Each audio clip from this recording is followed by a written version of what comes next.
What's up, guys? Welcome back to another episode of the Rock Your Brand podcast. Today, we are going to be talking about something that is on a lot of people's minds, including ours, and that is, what does SEO for Etsy, what does that look like in 2024?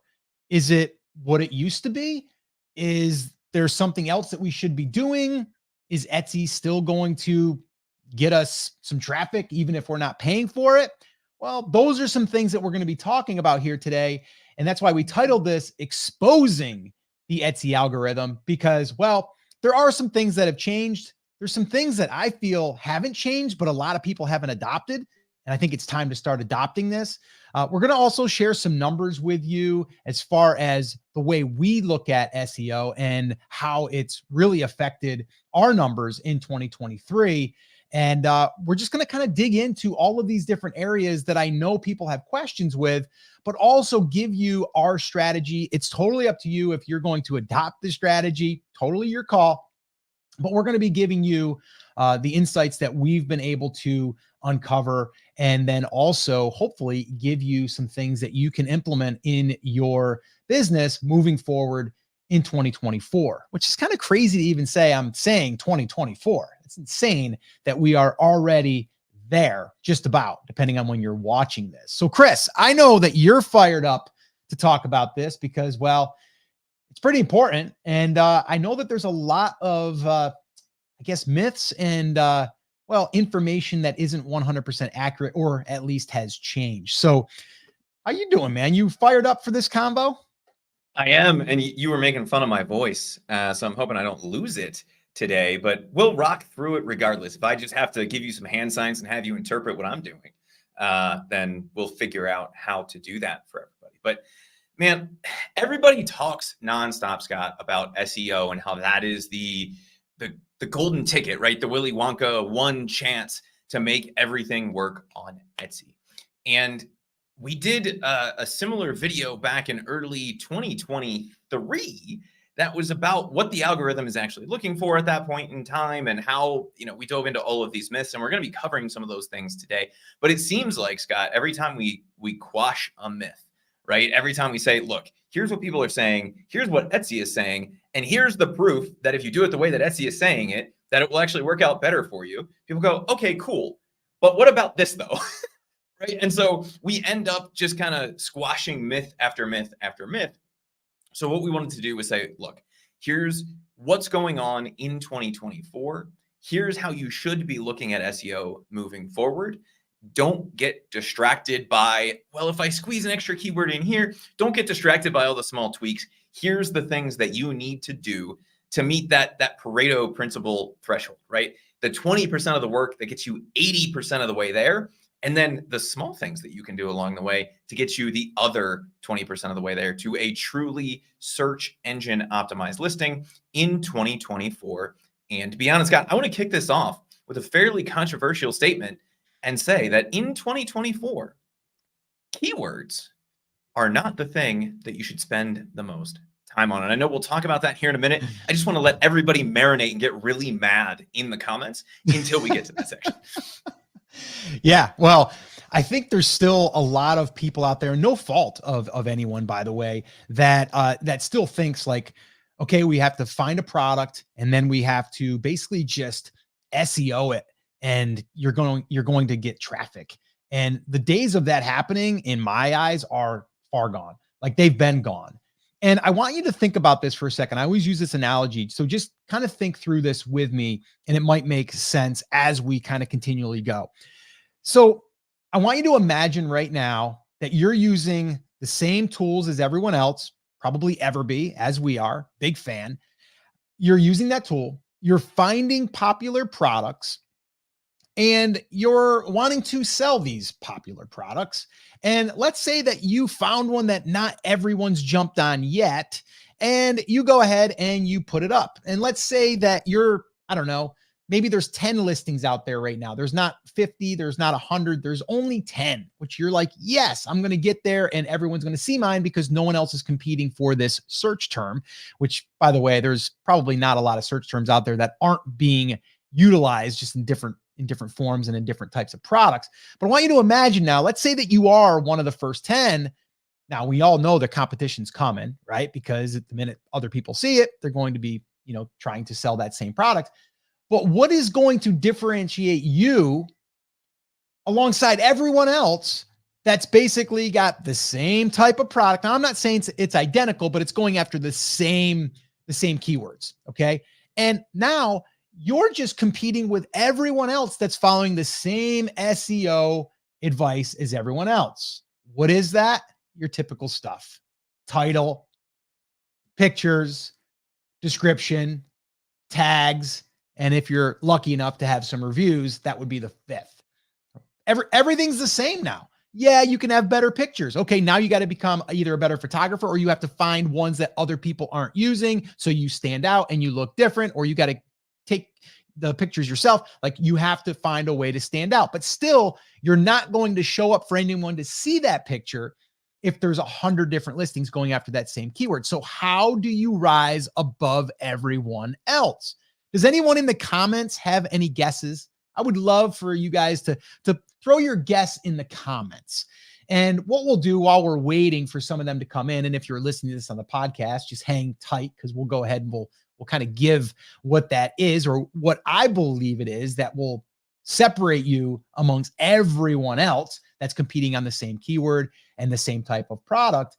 Because a lot of people don't understand that there's one piece in the SEO little algorithm that, to me, trumps everything else. You could even have worse SEO than everyone else if you get this part right, and if you focus on this part. So, Chris, what are we getting in the comments before we go ahead and reveal what this little sneaky little trick is that can get you to go up, on the top of search? I knew dropping that hand grenade of comments, keywords are not the most important thing moving forward, was going to get people fired up. Somebody over on Facebook just said, really, no keywords for Etsy? Just in general? Like, what's going on? All right. So to clarify, I didn't say no keywords. I said focusing on keywords is the wrong strategy if you want to maximize SEO. It's not to say that keywords aren't important, but what we have seen people doing 2022, 2023, and still giving advice moving into 2024 and beyond is saying keywords are the main thing that you should focus on. And quite honestly, Scott, they're kind of towards the bottom of the list for me at this point. There's a lot of other things that I think we need to focus on. We do have some people saying, hey, is it tweaking this? Is it tweaking that? We have one person so far, Scott, who got the right answer. And so if you're ready to dive into what that secret really is in 2024, we can go ahead and do that. Yeah. Here it is, guys. All right. And someone had said Etsy ads, maybe, but those Etsy ads have to lead to something, and that is sales. Okay. So sales is going to trump everything. And the reason why is because, think about it logically, coming from Etsy's standpoint.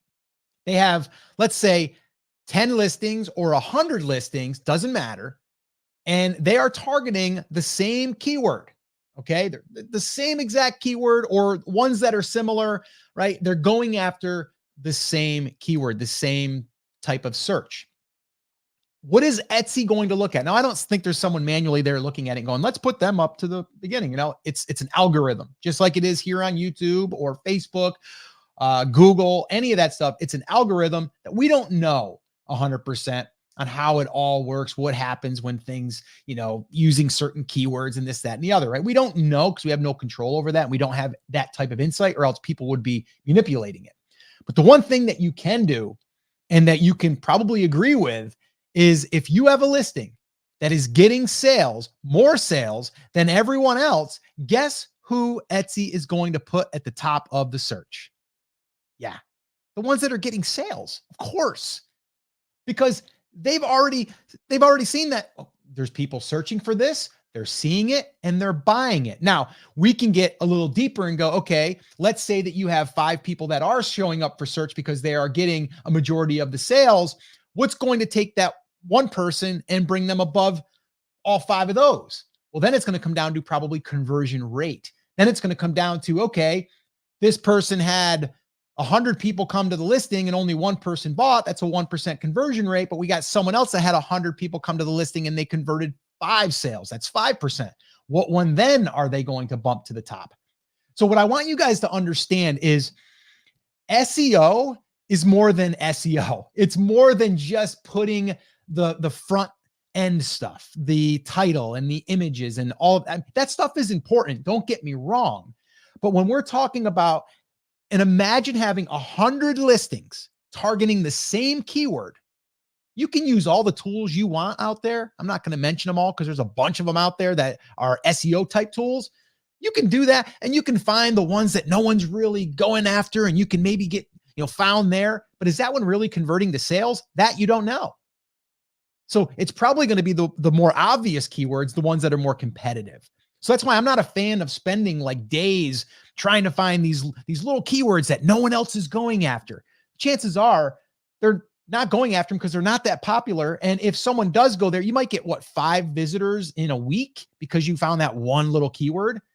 I'd rather go after the one that's getting 100 searches a day, show up for that, and then drive traffic to my listing to get more sales, right? So then we can work on getting that to convert higher, all right? But if you're just thinking, and if you're a new seller, this is great that you're here, because this here, moving forward in 2024, it's very important. Because if you're just going to launch products, hopefully they're going to rank, the SEO gods are going to put you up in the front because they like you. It's not going to happen. Okay. Brutal truth here. I'm being honest. I know Chris is going to be honest, right? Like we're not blowing smoke here. This is the way that it works. It's worked like that, and Amazon still does, works on eBay, same thing, right? They are there. Their platform is there to make sales on products that are listed. Why are they going to rank you above other ones that are making sales? So what does that mean for us sellers moving forward in 2024? It means you're going to have good products that convert, but also you're going to have to drive traffic. You're going to have to start marketing. A lot of people, right, don't really understand marketing, and that's okay. Hopefully they're going to be tuning into this video and other videos like this on the channel. And if you haven't subscribed yet to this channel, go ahead and smack that subscribe button and like this video, because you'll get more videos like this. But it's really, really important that you understand that sales is going to trump everything. Now, you still need an optimized listing. We're not saying that. You still do need the top keywords to go in there. Yes, you need that. Okay. And all of the things that Etsy tells us, which Chris is going to walk through what that looks like, as far as like, okay, so what you're telling me, I just have to get sales. You have to optimize your listing too.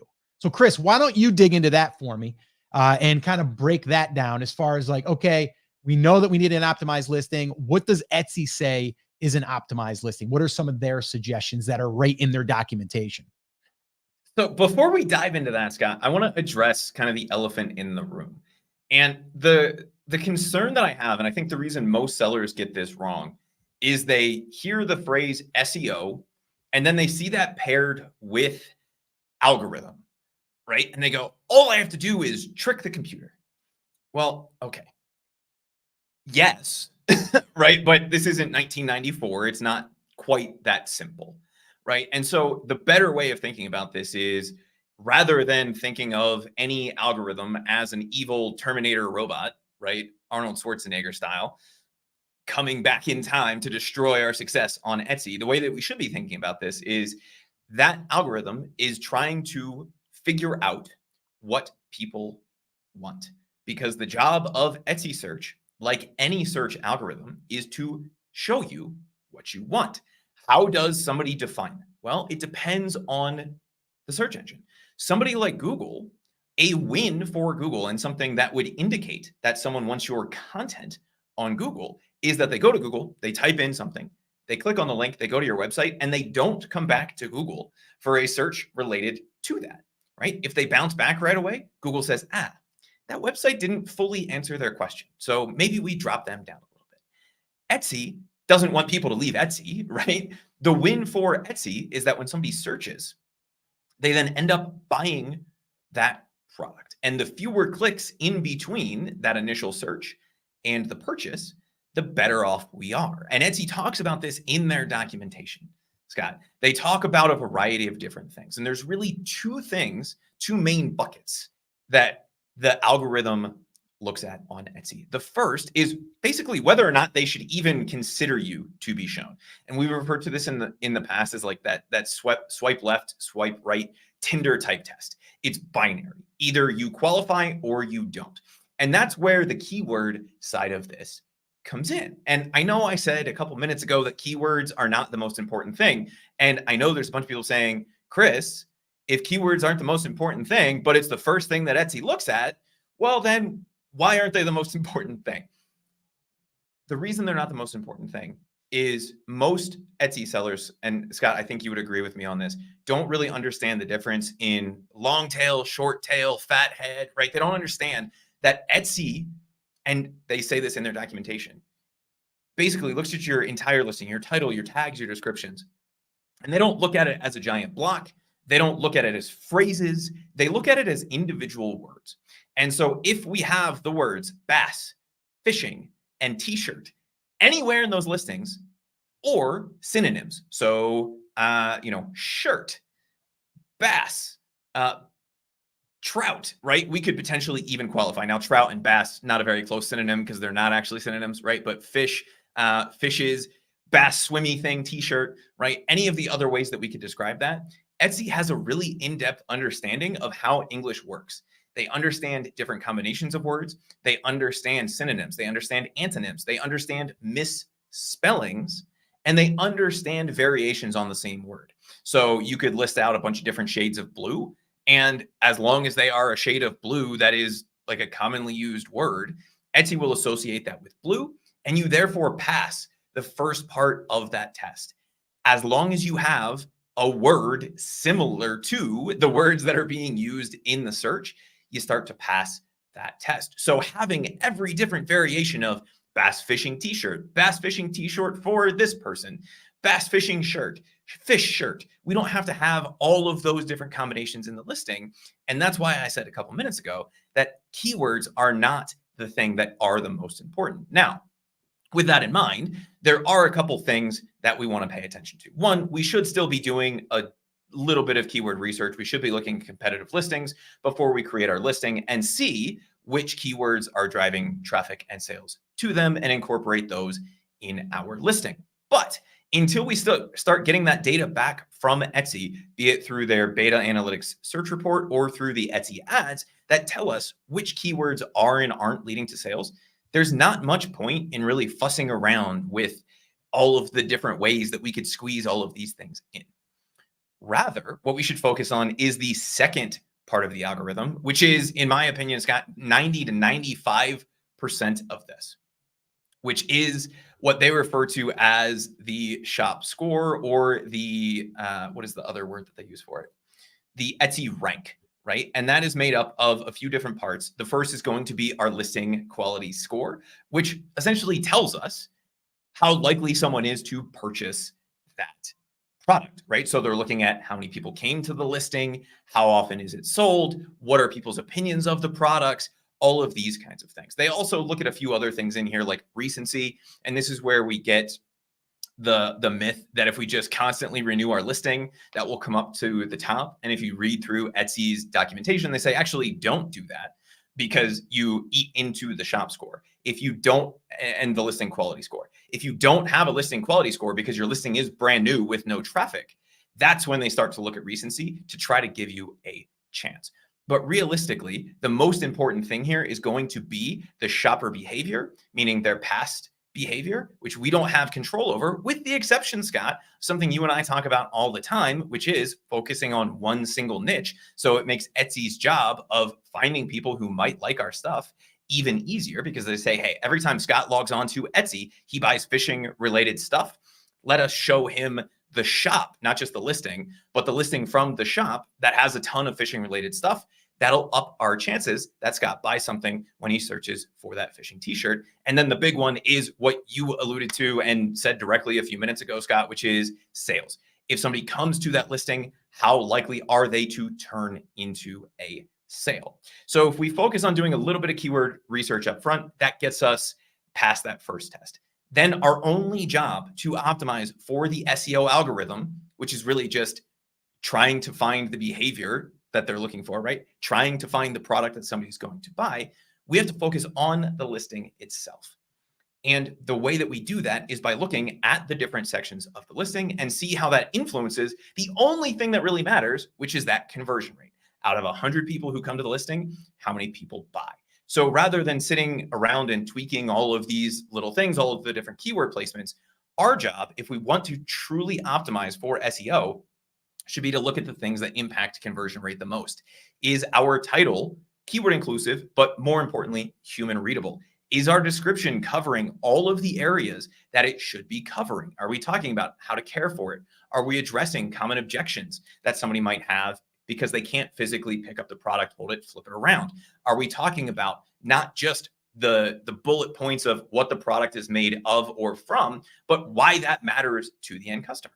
And then the other, and I would argue even more important thing that we should be focusing on inside the listing itself, and it's something that most Etsy sellers ignore beyond when they publish the listing, is that images section. And so rather than focusing on tweaking keywords and doing all of those kinds of things, 2024 and beyond, if you want to get the most out of every listing that you have, you should be focusing on the description and the images and trying to increase the conversion rate that you have as much as possible. And that will naturally start to get you shown higher for the obvious keywords and some of the less obvious keywords that are combinations of some of the things in your listing, because Etsy knows if they send somebody to your listing, they're more likely to buy from you than they are from me.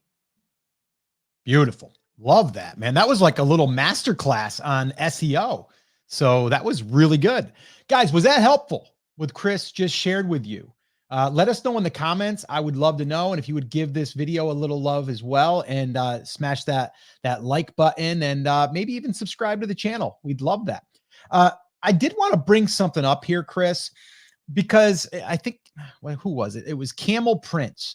I think it was, and said something alluding to, and I'm not sure how this, if the thinking through it is like, well, Etsy just wants to make money. So that's what they're going to cater towards. And I don't buy into that, but let me just read. It says, you advertise, you pay Etsy for that. Etsy shows your ads, you sell. Etsy looks at the conversion rate, realize that Etsy is making more money from ads than fees. Maybe so. Okay. Maybe that's the case, but anyone that is thinking to themselves, and I'm not saying that you are Camel Prince. I'm not saying that that's what you're saying in this statement. But a lot of times people think that Etsy ads don't work and that the only thing that Etsy cares about is making money on you from running ads. And I've said this before, and I'm going to say it again. Does that logically make sense? Like, just put the common sense thought in there of, if Etsy did that and you ran ads for a week and they didn't deliver, do you think that they're okay with that? No, because you're not going to run ads anymore. So you're not going to be paying them any money. So to me, that's another myth or misunderstanding, I guess, that people think from about Etsy, is we can bash Etsy all day long. And a lot of people like to beat up on Etsy. And hey, I'll be honest, like, there's a lot of things I don't love about Etsy, but I also look at the opportunity that they're giving everyone.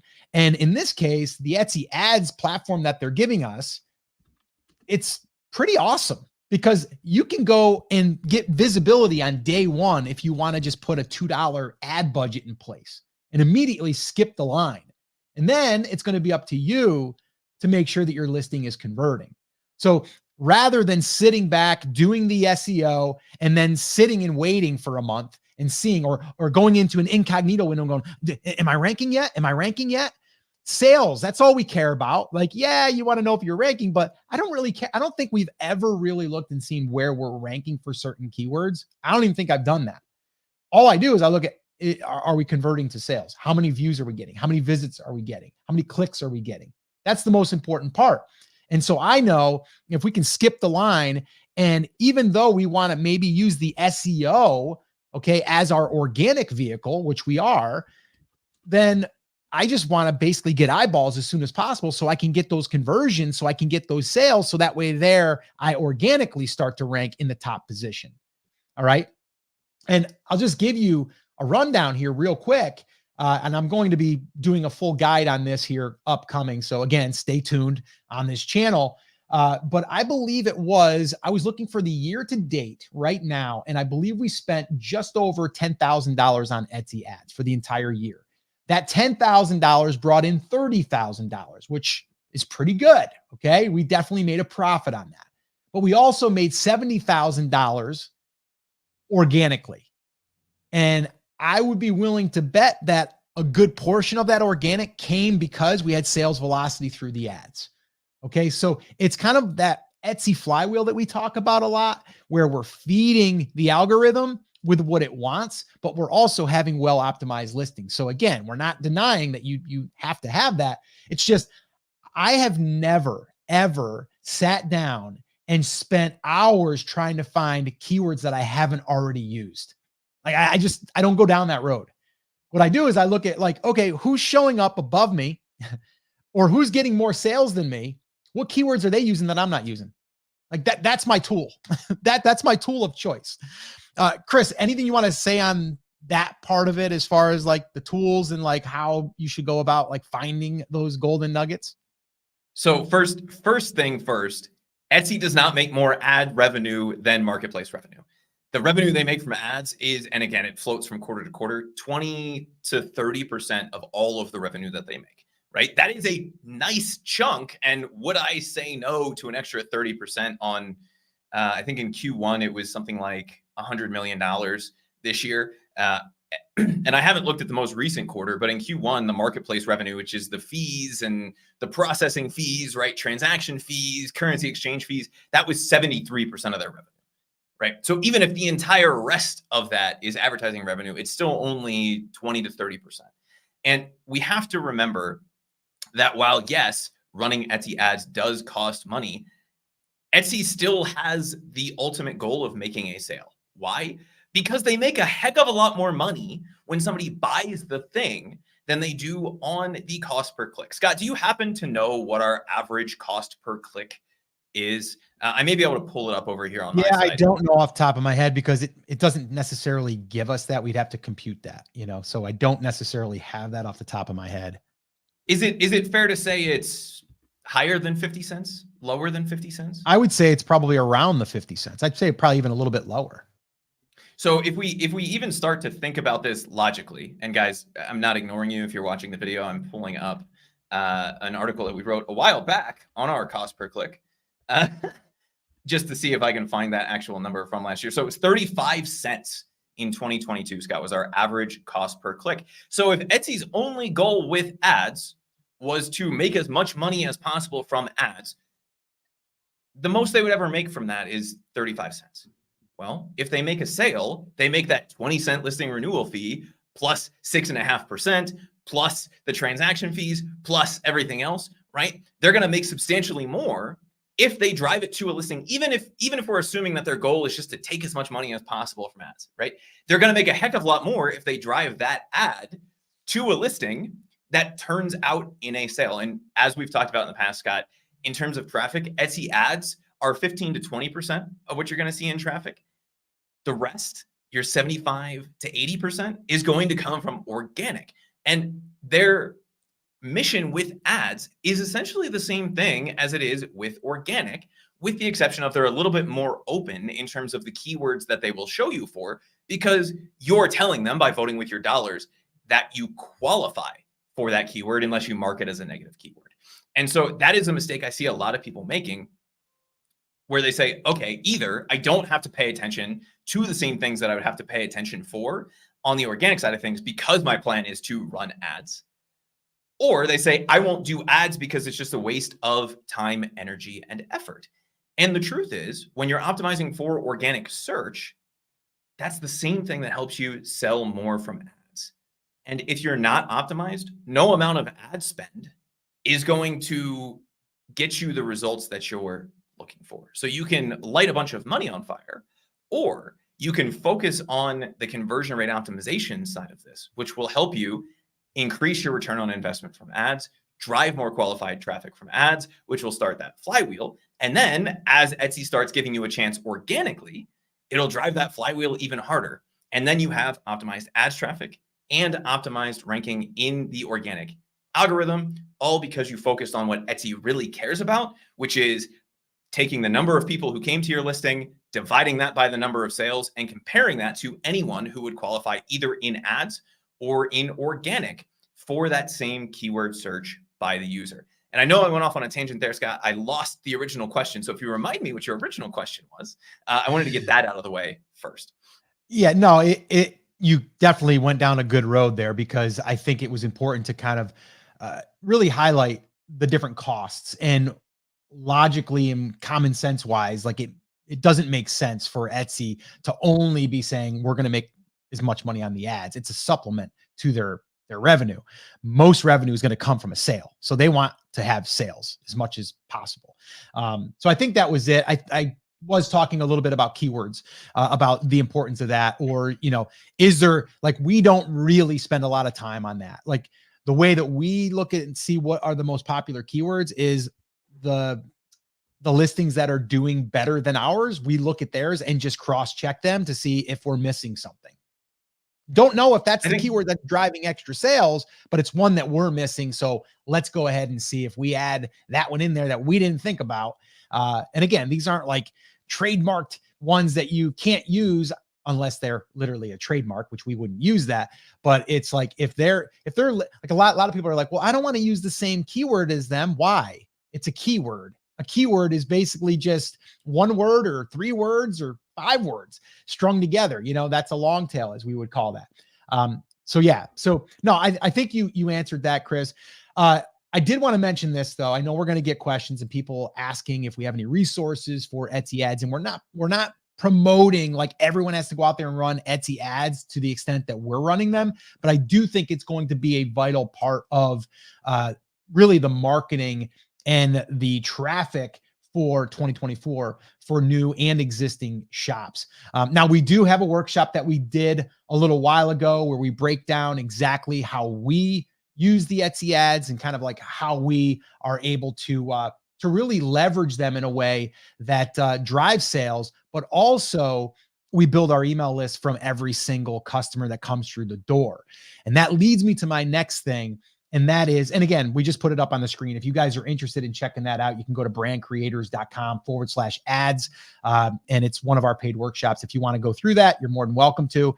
But the Etsy ads is going to be a vital part moving forward. But email, that's another marketing channel that we have that we can leverage. Okay. Now, is it as big as Etsy ads right now? Probably not, because they have a much bigger audience to tap into, but we have a very, very dialed in email list. And I think ours is up to about 6,500 email, not all customers. It's a mix. It's a mix of customers and people that we've acquired through, if we're doing like a giveaway, which is one of our, we call it the fishbowl method. It's the method of building an email list that we are able to then reach out to these people and let them know about our products. And if you guys are interested in that, we do have a free resource on that. And that would be, Chris, I believe that's over at, where is the playbook? Is that over to brandcreators.com/email? I think the email playbook, it should be /email. Yes. Yeah. So we can throw that up if we can find that somewhere. But if not, we'll link everything up in the description. But there's a playbook there that we go by as far as like how we build a list, but also how we do email marketing. Email marketing is going to be big. Now that you're able to use Everbee to build that out, and we've done videos on that. Again, I'll link all the resources that I'm talking about, free and paid, down below. There it is on the screen, brandcreators.com/email.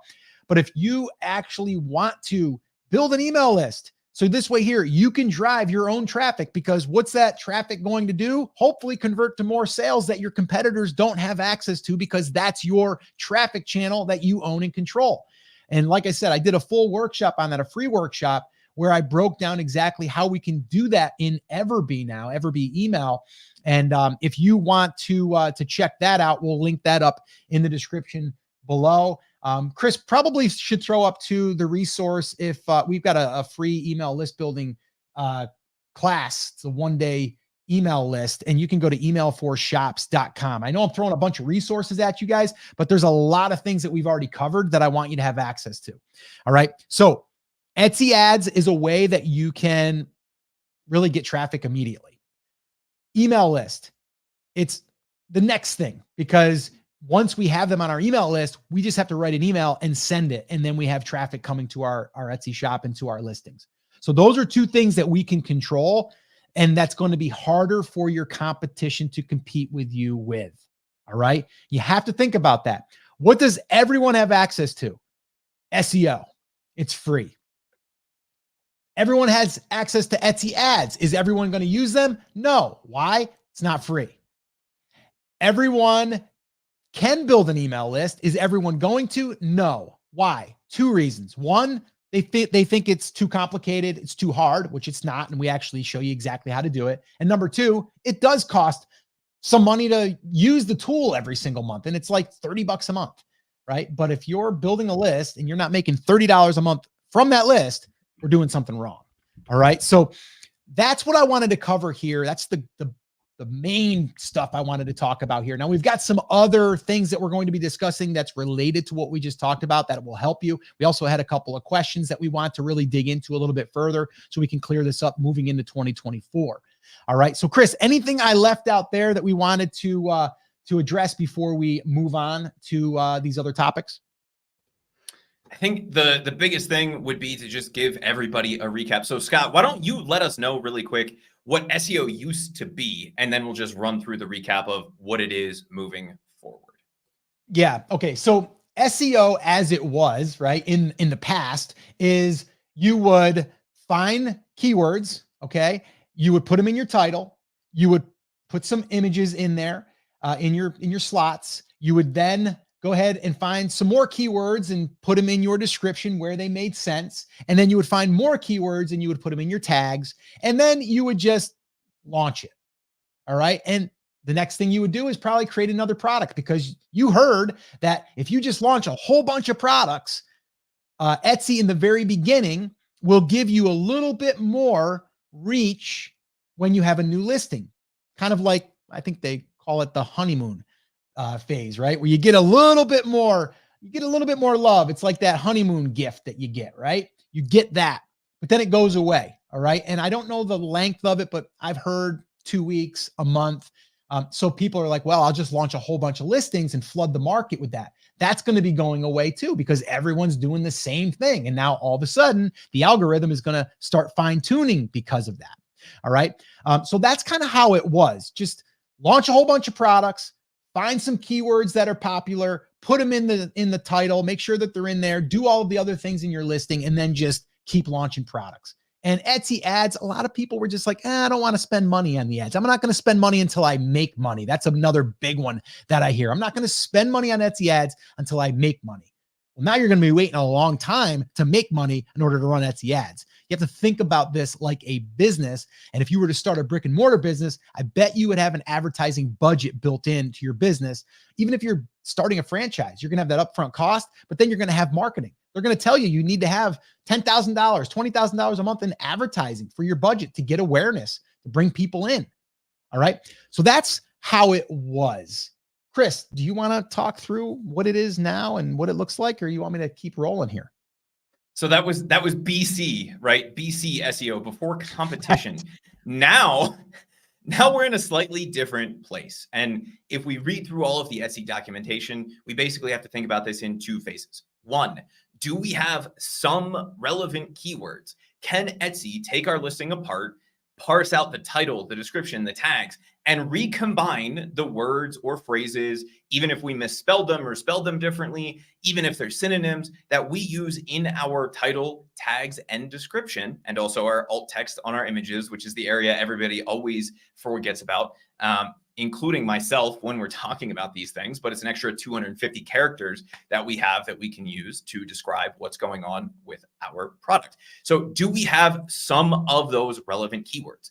If the answer is yes, then Etsy moves on to the second phase. Scott, how do we find those keywords? The way that we find those keywords, the easiest way is by looking at the highest selling competitive listings look at the words and phrases they're using in the title. Look at how they're talking about the product in the description, and look at their tags. There's nothing wrong with using keyword research tools. Everbee has a great one.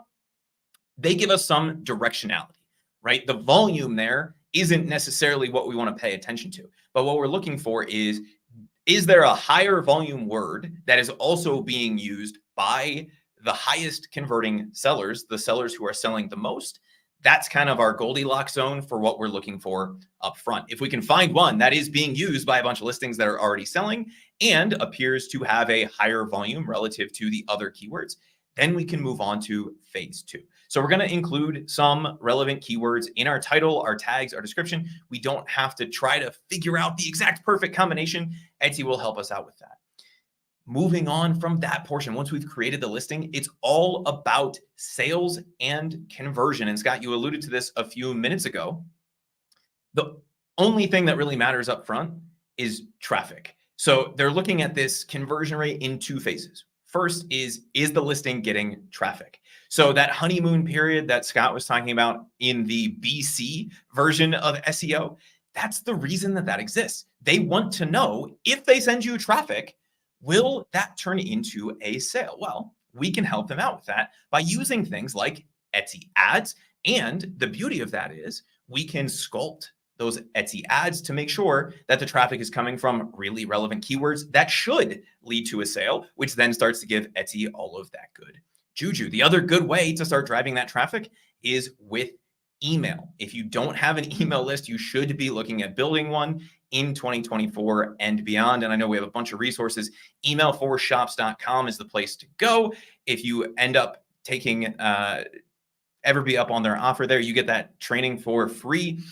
It gives you the full step-by-step walkthrough of everything that we're doing and how we're building email lists outside of the Etsy ecosystem that turn prospects, random people from Facebook, into long-term customers. Once we've mastered some of that initial traffic, or if we're opposed to using Etsy ads and we don't have an email list, that's when the organic traffic will start to take over and we can start to really focus in on the things that appear to have an effect on the conversion rate of our listing. The way that we do that is by using the numbers as the guide. If we're running ads, we get a really comprehensive keywords report. In 2024, Etsy is giving us more and more information about what's happening on the organic side. And there is a search, I think it's called Search Analytics. Is that correct, Scott? Beta that is available that shows you your organic traffic coming to any individual listing. That will tell us where the traffic is coming from and what keywords they are using. And we can start to use that to further then come in, refine the keywords that we are using, but really focus our time, energy, and effort on improving our images, giving people what they need to see in our images, and improving that description so that we're answering all of the questions that somebody might have. Because unlike in a store, and I guess people don't really do this anymore, but it used to be back in the before times, you could walk into a store and you could say to someone like myself, hey, I have a question about this TV. And they would be able to answer that question for you. Now you just kind of aimlessly walk around these electronic stores. But if somebody has a question about what it is that they're selling, they don't really have a good way of asking you. And so they're going to look for that information. Yes, some people who have used Etsy might send you a message. And that's a great place to start figure out where people are having these hurdles. But we have to put ourselves in the shoes of the customer.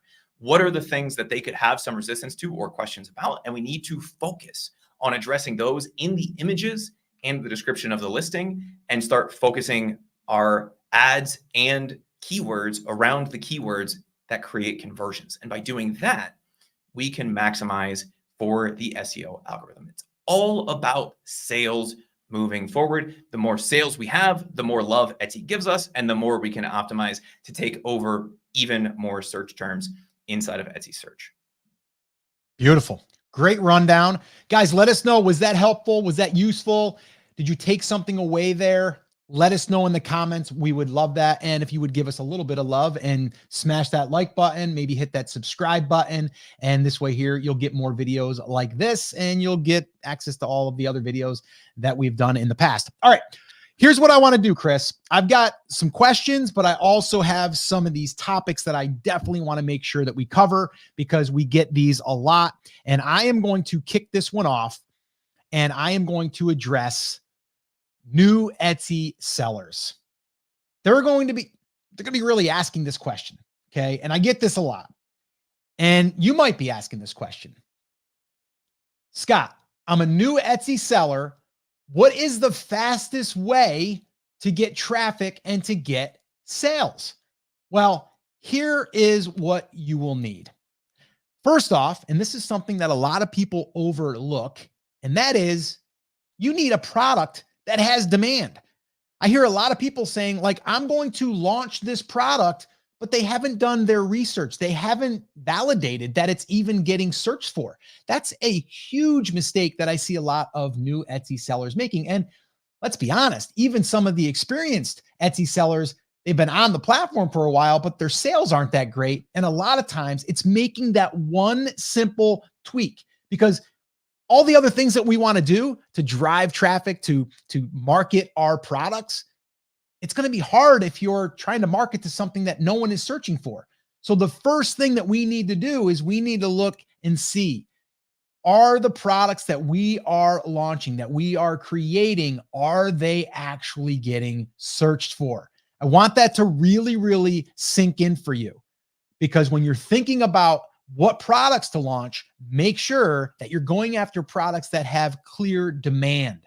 All right. Having demand is one of the most important parts of this entire thing, or it's not going to work. Now, moving on, let's say that, okay, that's good. We've got good sales demand. We got good search traffic. We know that. What's the next step? Well, we do need to optimize our listing. Now, I'm going to talk a little bit about why this isn't the holy grail, because it used to be, but it isn't really anymore. And that is SEO. So we want to make sure that we have a good title of search phrases that are being searched for. So do you remember what I just said about, well, we want to be able to find products that have high demand and they're searched for? That's because when we put it in our title, we want that title to be the thing that's being searched for. All right. So that's really, really important. Now, is that going to magically make you appear for when someone searches for that? No, not at all. Because if you have someone out there, or maybe it's a product that has, I don't know, 50 different people selling the same exact thing or very similar, going after the same keyword, what's going to separate you? Well, it's not SEO necessarily. Now, you want to be up there. You want to be, you want to be considered. But the way that you're going to be able to get sales is to run some Etsy ads, because we want to get traffic immediately. If you're just going to do SEO, which again is title, good images, good description, good tags, all of those things are all in check. We need to get sales. And the way that we get sales is we run Etsy ads. Now, another way you can do it is you can do it if you have an email list, but a lot of new sellers don't have an email list yet, but you will in the future. So that would be another resource to drive traffic. So this way here, we can boost our ranking in the Etsy algorithm, because Etsy wants to promote products that are selling. Makes sense, right? They're going to make the most money if you make a sale. All right. Now, some people think, well, they're going to make money on the Etsy ads. They're going to make a fraction of what they're going to make on Etsy ads than what they're going to make on the product with the listing fee and all of the transaction fee, the listing fee, like all of that stuff. They're going to make more there if they can get more sales than just you paying 50 cents a click on your Etsy ads. But Etsy ads is a huge component here. So it's really, to me, those are the first three things that I would say to any new seller. And if that's you, pay attention and write these down. Number one, make sure that you're doing your product research and you're going after products that have good search demand. Search and sales demand, both of those. Second thing is, you want a well-optimized listing, because even though SEO alone is not going to get you traffic, it needs to be there, because once you do start injecting sales using Etsy ads, well, then you're going to be able to rank, because you have been indexed and identified as that is the search term that you are targeting. All right. And again, like I just said, the third thing is you need traffic. And the easiest way to do it out of the gate is just turn on the Etsy ads, even at a small budget, $2, $5 a day. And then you're going to be going from nowhere being seen to where you're going to be placed in these different areas because Etsy is going to now see that your listing is optimized for all of these keywords, and it's going to start showing you on the paid ad side for these types of keywords. So new sellers, if that's you, make sure that you follow that criteria. Moving forward in 2024 and beyond, it is going to be critical that you follow these guidelines. So that's what I would do if I was starting over from scratch today. Chris, anything that I left out there? I think for new sellers, the biggest mistake that we see them making, Scott, either falls in the not choosing a niche category or falling into some of these old SEO myths that you and I have been talking about here today. And I think focusing on, first of all, serving your niche. Secondly, finding products with demand, both things that people are already searching for and, more importantly, already buying. Understanding the basics of SEO, which is what this was all about, right? Where should we focus our time, energy, and effort? Well, our time, energy, and effort should be focused at the smallest level on finding those keywords, and at the biggest level, or the most time, energy, and effort on driving traffic that converts, be it from Etsy ads, be it by optimizing based on the analytics reports, be it based on driving more email traffic, whatever that is. If we can get the basics of SEO out of the way and then master the traffic side of this, that will kick everything off, especially for new sellers who don't necessarily get the benefit of the doubt in the algorithm beyond that initial honeymoon period that we were talking about. So if we think about those kind of 3 big steps, focus on products with demand, focus on getting the basic SEO out of the way, and then focus on figuring out how to get not just any traffic, but qualified traffic to the listing. The easiest way to do that is with ads. As you're growing, then you have the email list that you can add into that, getting your products launched correctly. We can get ourselves most of the way there. And then once we're there, we can optimize the rest of the way on the conversion rate type of stuff. Hey, if I swap this image out, does it help? If I change the way that my description is worded, does that help? But for new sellers, the fastest way is to really focus on ads and then email over the long term. All right, cool. All right, I've got another thing here that I'm going to share. And this one here might be a little sensitive topic, but I'm going to do it anyway. So let me ask you, can I be honest with you? Can I be truthful without hurting your feelings? Because there's a lot of sellers out there who wonder why they're not getting any sales, they're not getting any traffic, or they're getting traffic, but they're not getting any sales. Maybe they're running Etsy ads. Maybe they've done SEO and everything is dialed in. And they're like, but they're making sales over here. I'm not making sales. Why? Why am I not making sales? And usually, not always, but usually the problem lies within the person creating the designs. And here's why.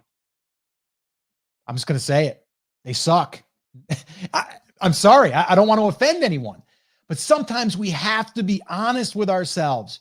Listen, I'm not a great designer. Could I probably squeak by? Yes. My wife, on the other hand, she's a better designer. She's got a better creative eye. Now, if that's not you, you have to be honest with yourself, or ask people that will be honest with you. Seriously, ask people that will be honest with you. Because if I was to look at your stuff and I'm thinking, oh, I see why that stuff doesn't look good, or oh, look at their Etsy shop, look at the colors, it looks like a kid threw this thing together. Like, who would buy this? And if you think about that, and if you have someone that can be totally honest with you, they're going to save you so much time and energy, because no matter what you do with SEO, no matter what you do with Etsy ads, no matter what you do with your email list, if you have crappy designs and crappy looking products, you're probably going to have crappy sales. So how do you fix it? What if you're not a designer? How do you create good designs? Well, there's a couple things you can do. You can have a vision for what something looks like that's good. We can look at it and go, that's good, but you can't probably come up with something on your own. So you could just hire that out, by the way. You could go to a site like Fiverr or Upwork, and you can hire a designer to create it for you, and probably cost you less than $20 a design. The other thing you can do is you can use different elements from, like, maybe Creative Fabrica, or inside of Canva even. Like they have resources in there that you can use, but you still have to have an eye to kind of put these things together and to make it look good.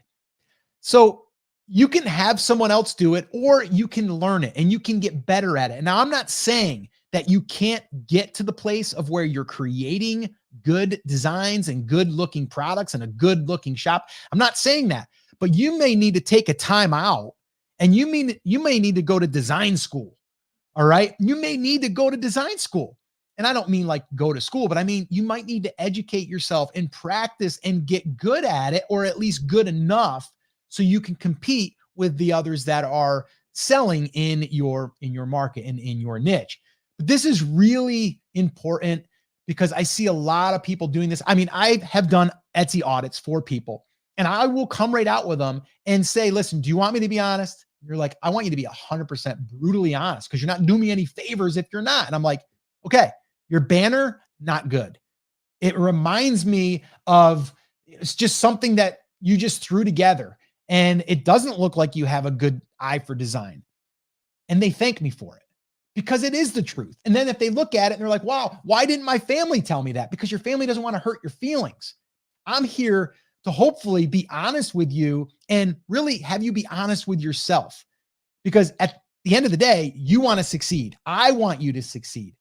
So we have to look at, okay, we're not getting any sales. If those other boxes are checked, meaning you have a well-optimized listing because you're good at optimization now, right? You've learned it. You understand a good title, a good image, good description, good tags. You understand all that. Great. And you're like, you know what? I'll even throw $5 a day at it and see if I can't rank and get up there and start getting some sales. And you do that. And you're like, I'm getting traffic, I'm getting views, but I'm not getting sales.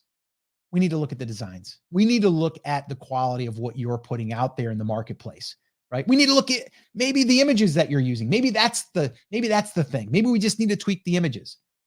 But this is something that, man, if it was me and I was putting stuff out there and I just couldn't see it. I mean, some people are colorblind, by the way. I don't know if you knew that. There's, it's a thing. So sometimes you don't see it, but someone else will see it. So if I was you, I would either look at it yourself, and if you can go, yeah, that's probably not that great, or ask 5 people, random people, and ask them, what do you think? Do you like this? Is there something here that you don't like? What's missing? And then from there, you need to come up with a plan. You either need to learn it, so you need to call a timeout, learn some design, get better at it, or hire it out. All right? Because you have to think about it. If you purchased a design from a designer for $20 and you were to get that product to start selling, it's going to pay for itself probably in the first sale. All right. So look at this as an investment as well, but I can't stress that enough. And I want to be the one here that's going to be honest with you. And sometimes you got to have someone like that in your life. And hopefully maybe I just woke you up. Maybe I just helped you out. All right. So that's what I would do. If you're not getting sales, or you're getting sales, but you're wondering, let me see. Let me go back. You're not getting sales, but everything else is dialed in. Look at the inner self and take a look at it and say, hey, is it me or is it something else? And then from there, you can adjust accordingly. All right, Chris, I got a little fired up there on that one. So I'm loving reading the comments through this. And Scott, you said something a minute ago. You said your family might not tell you, right? Yeah. But the phrase that I would use for that is tough love. If someone actually loves you, they will be brutally honest with you. Hey, you're screwing up right now, right? And we don't necessarily have that in the Etsy ecosystem. We have to do that for ourselves. Scott, I was identifying myself in a lot of what you said. You said, hey, you have a vision for what things look like, but you lack the ability to create it. And I was like, preach, right? That's 100% me. I know what looks good. I have zero capability of designing, right? That's why I'm thankful for a lot of the newer tools that we have. I don't have to try to dig around and find or create the perfect little dog icon. I can go to AI and iterate through that. And I'm okay with that because I can just do that in a side window and then drag it onto my thing as long as I own the rights to it, right? I can figure out how to hack this, or I can hire somebody. And a lot of people in the comments were saying, Woodcrafter in your pocket said, as I looked at my designs from a year ago, they really sucked. I hate to break it to y'all, it will always feel that way The way that we just explained the Etsy SEO algorithm, a year from now, we're going to go, that kind of sucked. Let's explain that again, because we're now more conscious of how to explain it in a way that's more impactful for people. The same thing applies for design. The same thing, Scott, I know applies for you in YouTube videos. You look back, you're like, that was a bad video. Like, I don't know why anybody watched it. And we go back and we make edits and we make changes, right? The same thing is going to apply to designs. The stuff you do today is going to look great compared to what you did 2 years ago. And the stuff you do 2 years from now is going to look amazing compared to what you can do today. But you have to be honest with yourself and have that conversation up front. Scott, before we move on to the next thing, somebody on Facebook said, yeah, but I've seen a lot of shops with poor designs do well. I don't know about you, but to me, what that means is money. If the designs are terrible and they are making money, that is a huge opportunity for us to come in with even mediocre designs and make even more money. Because yes, the design itself is not the only thing that will influence whether or not somebody buys it. But if there's a really nice looking option and a terrible looking option that looks like it was put together by a fourth grader, people are going to flock towards the nicer looking option. It's not to say we're going to knock that off completely, but that to me is actually a good sign. If I see a shop in a niche, I go, man, they're not doing anything right. They're not running ads. They're still making sales. They have terrible designs. They didn't even fill in half of their listings. And I know we did a workshop a while back, Scott, and I think it was actually the SEO workshop, the original time that we did this. We found one of the top selling listings, and I'm pretty sure it was for bass fishing t-shirt or something like that, because that's just our go-to example, where the title was like bass shirt, nothing else, right? You know, it's like 2 words. They had 5 words in the description, and they were selling like 30 a month. Awesome. If we find that, that means it's an opportunity for me. And Scott, with that in mind, I wanted to ask you, what is the strategy and mindset that Etsy sellers, specifically new Etsy sellers, but this is a good time, we're getting towards the end of the year for existing sellers as well. What is the mindset shift that you would want to see them make in 2024? Yeah. So one of the biggest things I think for a lot of new sellers and again, existing sellers is they're just in a different mindset or an old school mindset. And I say old school in the Etsy world as far as how they're conducting business or how it works. Because for me personally, I've never been going down that road of, okay, let's just find products that are trending, designs, sayings, and let's just slap them up. I've never went down the road of that. Now, I'm not saying there's anything wrong with it, but I've always thought to myself of having a more long-term vision. And maybe that's just because right out of the gate, when I went into this online business world, I started with building brands.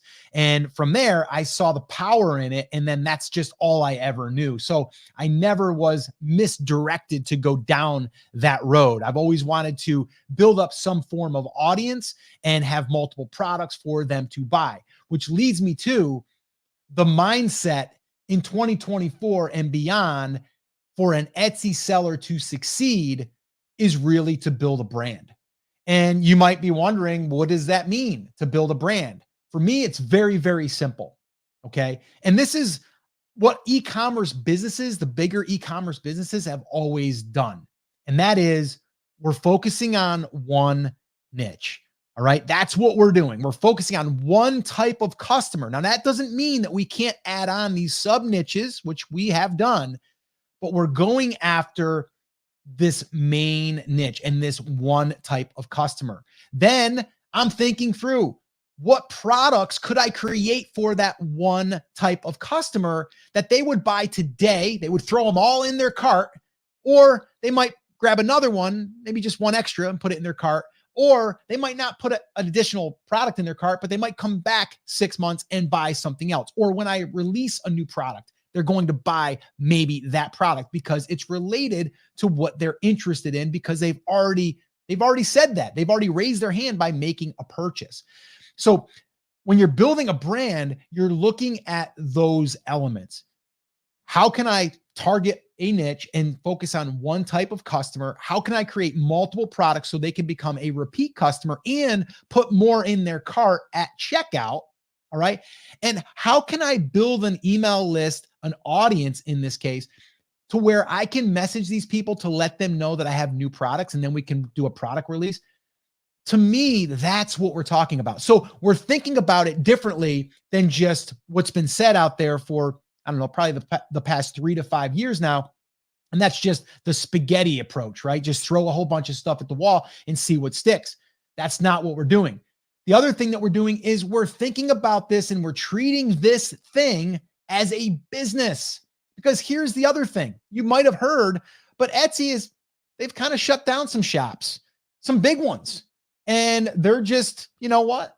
We don't like the way that you're conducting business, or we don't like the amount of complaints that you've gotten. We are going to disable your privileges to sell on our platform. We know that that's a thing. So in the back of my mind, I'm like, okay, I'm building products for a specific niche. I am the owner of those products. Even though they might reside on Etsy, I can put those things on my own website. And then we start thinking about taking our products and our brand and putting it on a platform that we own. And in this case, it might be something like Shopify. And we already have our email list building in the background because we can do that while we're on Etsy. And now I have an entity outside of Etsy. And here's the other cool thing. If you actually adopt this same mindset, and that is you are now building assets that you own that aren't just on Etsy. And the cool thing is you can sell that. You can literally sell that business now. You can sell that brand. And that's something that me and my business partner in the last project that we were working on, it was an e-commerce business that we built, and we sold everything on Amazon. And we ended up building that up over 3 years. We did $1 million+ in product sales on Amazon. And then we went off and sold that business and wiped our hands of it. And it was a pretty nice little exit. We can do that if we take our stuff and put it on our own platform, like a Shopify site, and we have our own email list. Now, we can't sell Etsy. We can't sell all of the sales history and everything we have on our Etsy shop. They don't allow us to do that. But we can include all of our products that we've created. That would be valuable. We can take our email list and we can offer that as part of our brand. We can go ahead and take our Shopify store that we've built up, and now we have sales coming in there. All right. So that's the way that we think about it as far as the mindset. Number one, brand, and we think about it like a business, not just like, I'm just going to go on Etsy and throw some products up there and see what sticks and sell these t-shirts and mugs like everyone else. That's not the mindset that we follow. That's not the mindset that I think that anyone should follow that wants a long-term sustainable business and something that could turn into an exit for a very large sum of money. And I'll just give you an example. If you had that business making you, and I'm saying net profit, $100,000, and it was on Shopify, you would be able to sell that for a minimum of $300,000 to $400,000. Okay. That's bare minimum. That's what you're going to be getting for that. So imagine if you got it to 200,000. Now you'd be able to sell it for maybe 500,000 or 600,000. Okay. So that's what I look at when I'm ever putting time and effort into something. And that's the mindset and the strategy that we use no matter what platform we're selling on. So Chris, did that answer that question? It did. And I love kind of ending on a mindset note, right? Because no matter how far into the weeds you are here, the SEO side of this really is just one part of the equation. If we can focus on doing the thing that will give us the long-term benefit, which really in 2023 and moving into 2024 is focusing on treating this like a real business, the entire direction that Etsy is moving is with a focus on people who are doing this. It's the reason that they're giving us more analytics tools. It's the reason that they're giving us more insight into what's working and not what's working. What's not working, I guess, is the way that normal people would phrase that on our listings, right? It doesn't mean that Etsy is no longer a platform for artists. And that's typically, Scott, the pushback that you and I get. But what it does mean is that if you want to be as successful as possible on Etsy, we will occasionally have to put down the paint set and look at a few numbers moving forward. And that's okay. right? It's not the end of the world. It's not something we have to do 90 hours a week. If we can spend a little bit of time each week looking at what's working and what's not in the business, making sure that the products we are creating truly serve a niche, and then getting back to the art and the creation side of this, that's enough to get us there. But keeping our brains wrapped around the idea of treating this as a business, even if it is just a hobby at this point, is how you will get the most out of not only your brain and your capacity to make sales, but also out of the Etsy algorithm and out of what Etsy can give you. And Scott, with that, I wanted to address a few questions really quick, if you have a minute.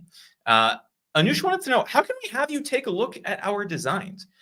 Do we want to let everybody know about what's coming up, or do we want to keep that a super hush-hush secret for now? No, actually, guys, we are going to be doing a new series, which we're going to be doing Etsy shop audits. And we potentially are going to even have the guest, maybe you, come on camera with us, and we will we'll basically do an Etsy shop audit. So this way here, we can break it down, help you, but also we're going to turn that into a video where we're going to be sharing that on the YouTube channel and on Facebook. If you would like to request to be a part of that, you can go on over to, and I believe, Chris, do we have a pretty link for that? I don't even know if we have a pretty link for that. We might not.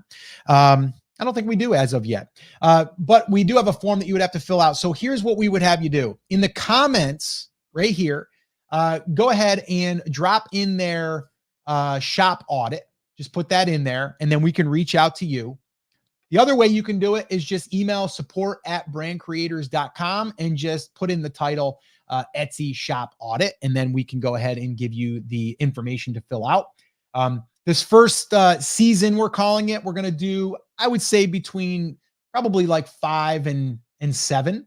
We're going to do one per week, and they'll probably be around 30 to 45 minutes long, but it will be us looking at your shop, your designs, your listings, and everything, and being brutally honest. Like, that's what we want to do here, not to embarrass anyone, but to help you and help others. That's what this is all about. So if you are interested in having your Etsy shop for one of these Etsy shop audits that we're going to be doing, you can do it in one of 2 ways there. All right, Chris, I did want to address something here that I did see come up, and a couple things. So this one here comes up a lot. I thought you couldn't, let me put it up here. I thought you couldn't use the emails we get from shoppers on Etsy. That's a very, very, I guess, a big myth that just is out there. And I think it's because years ago you couldn't. But now Etsy actually is encouraging you, and it says it right in their terms of service and documentation. They want you to drive external traffic, and one of the ways they say to do it is to build an email newsletter. Okay. So can you market to your existing customers? Yes, with a but. They do have to subscribe. So the way that you have them subscribe is you make an offer in one of the emails, the follow-up emails per the order. So in our case, we're using Everbee email. Within Everbee email, we can send out 4 emails to that customer and be within the terms of service, even if they've not subscribed. How do we do this? How can you do this? Etsy says that you can communicate through email about a purchase. So we can email them on a confirmation. We can say, hey, we just noticed that you ordered, excited that you did. We're preparing it. We'll let you know when it ships. Then we send out one when it shipped. Then we send out one when it's been delivered. And then we send a follow-up within 24 hours to make sure everything is okay. So those 4 emails are 4 chances that we can have them subscribe to our newsletter. Once they subscribe, then we can send emails to those people.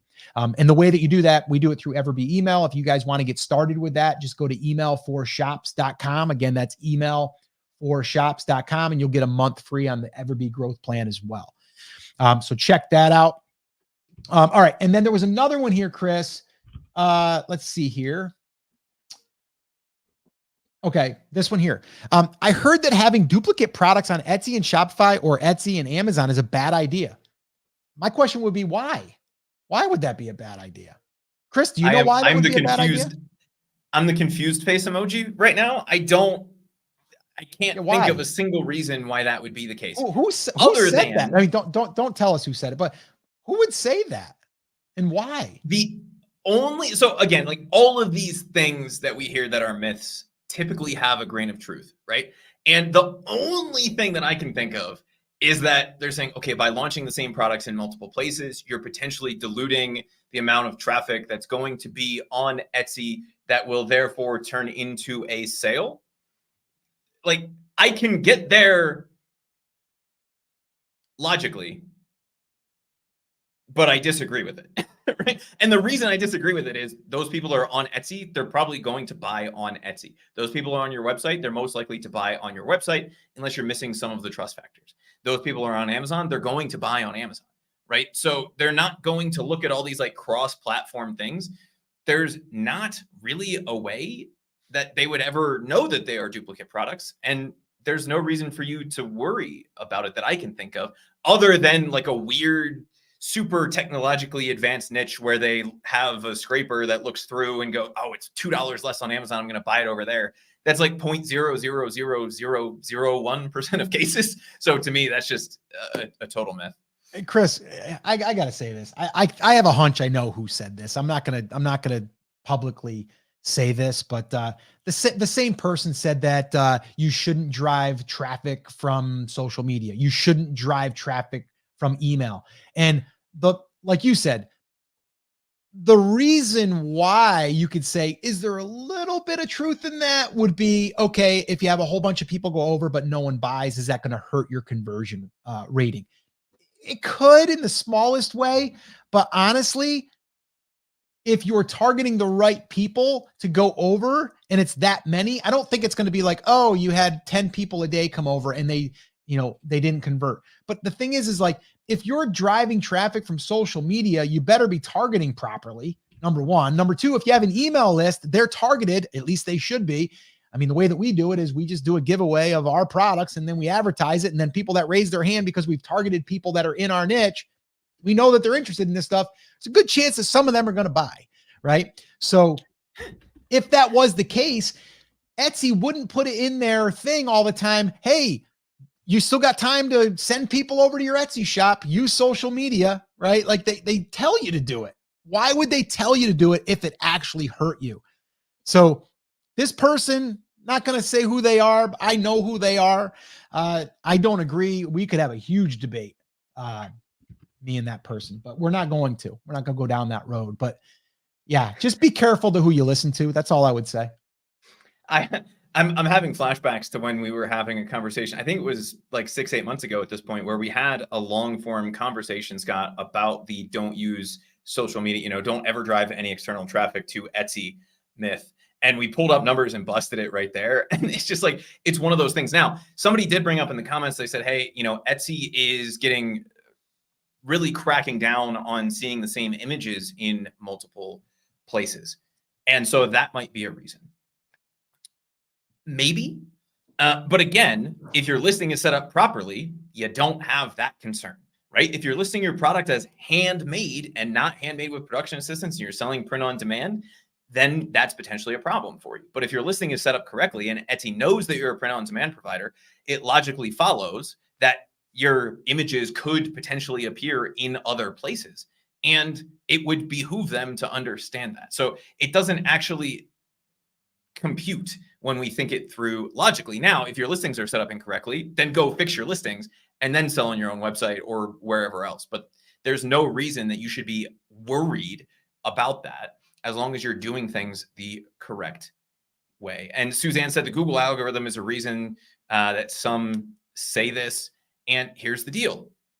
Your website, probably not going to outrank Etsy, right? At least for generic search terms. Now, if somebody types in your exact brand name, could your website outrank it? Yes. But if they type in bass fishing t-shirt, hate to break it to y'all, your website is not ranking higher than Etsy or Amazon in that case. And the argument that I would make for doing it, if that's the reason for it, is I'd rather have 3 results on the first page my website, Etsy, and Amazon than just one, because if somebody isn't familiar with Etsy or isn't familiar with Amazon, which is kind of hard in this day and age, but if they're not familiar with one of those platforms and they've used the other one, then they're going to click on that search result, and I'm still going to end up with the sale. So we have to get out of this like claustrophobic ecosystem where Etsy is the only thing that could ever possibly matter, and thinking about it that way. We have to look at these other sales channels and say, well, would it make sense to have my product on my website? If somebody wants to buy from me, then yeah, it would make sense to have my product on my website. So it should go on the website. We have to think about this as a business and not just what would please in every possible variation of the world, the Etsy algorithm the most. And so I wouldn't worry about that one. Am I missing something here, Scott? Am I just going crazy? No. Okay. You're good. And I just wanted to say here, a little shout out to White Gold Yellow. Anyways, thank you guys. I've been fishing on all your tips. And for the past month now, my CTR has gone from 2% to 6 to 8%. So thanks so much for all your advice and mainly belief in Etsy working. So awesome. Thanks for the update and the report back. So appreciate that. And yeah, and if you guys do get any results from just our free stuff here of just helping you guys out, please let us know. Feels good. I know it's not like, you're not like paying us, and that's okay, but that's a form of paying us. It makes us feel good. It gives us a little positive energy for the day. So, all right, Chris, I think that's going to wrap up today. We went a little bit longer, but I know it's always an important topic with SEO and getting sales and traffic. And that is what's going to be important moving forward in 2024 and selling on Etsy. So if you guys need any help, well, you can get all the resources in the description because we're going to drop all them in there. We'll have everything linked up so you guys can get access to that. If you do want to potentially be in our upcoming Etsy shop audit series, then just drop a comment with shop audit, and then, or go to brandcreators.com/audit, because Chris is good like that. He just created a pretty link on the fly. Look at that. brandcreators.com/audit. You'll answer some questions, and then we will be reaching out if you would potentially be a good fit for one of the upcoming shows. Now, again, we're only going to be picking about 5 to start. Right now, I think we've had over 38 submissions so far, so we're going to be hand picking. Yeah, we're really looking forward to that, so we can go behind the scenes a little bit and show what we're looking at. And again, being brutally honest, you got to be willing though to take some criticism, positive, constructive criticism, by the way. All right. But sometimes it's a hard pill to swallow, but we're going to give it to you because we want to make sure that you succeed. And sometimes your family isn't going to give you the truth because they don't want to hurt your feelings. I don't want to hurt your feelings either, but I want you to succeed. So if it means I have to hurt your feelings just a little bit, I might do it just because I want you to succeed that bad. All right. So guys, that is going to wrap this up. Thank you guys so much for hanging out with us. This has been an awesome episode. And as always, take care, take action, have an awesome, amazing day. And we'll see you right back here on the next episode. We'll get them, guys. Take care.